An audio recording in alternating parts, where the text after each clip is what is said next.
అందరికీ నమస్కారం.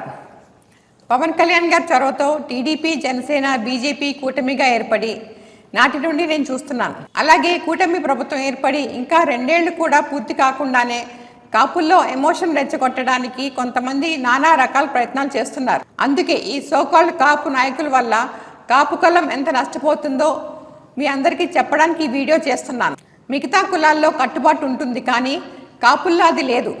అదే ఉంటే ఇన్ని సంఘాలు ఎందుకు, ఇంతమంది కాపు నాయకులు ఎందుకు చెప్పండి? ఇప్పుడు పవన్ కళ్యాణ్ గారిని మా కాపుల సమస్యలు చెప్పుకోవడానికి జనసేన పార్టీలో కాపులు లేకపోవడం చాలా ఇబ్బందిగా ఉందని ఇటీవల కొంతమంది కాపు నేతలమని చెప్పుకునేవారు లేవనెత్తిన సమస్య. మరి అలా అనేవారిని నేను ఒక సూటి ప్రశ్న అడుగుతున్నాను. వైసీపీ ప్రభుత్వంలో ఉన్నప్పుడు మీరు ఎక్కడ చెప్పుకున్నారు? అప్పుడు మీ గొంతులేమైపోయాయి? అయితే మీరు కేవలం కాపు కులం గురించే మాట్లాడుతున్నందున కొన్ని విషయాలు గుర్తు చేయాల్సి వస్తుంది. ఈరోజు జనసేన పార్టీలో ఉన్న 21 మంది ఎమ్మెల్యేల్లో దాదాపు 10 మంది కాపులే ఉన్నారు. 2 ఎంపీలు, 2 ఎమ్మెల్సీలు అదే వర్గానికి చెందినవారు.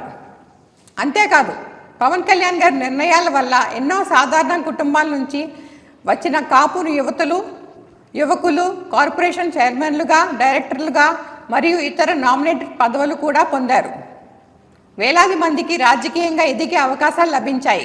నిజానికి ఈ కాపు సంఘం నాయకుల వల్ల కాపులు ఎంత నష్టపోయారో కొత్తగా చెప్పాల్సిందేమీ లేదు. అట్లా అప్రమత్తంగా లేకపోతే ఇంకా నష్టపోతామని గుర్తిస్తే చాలు.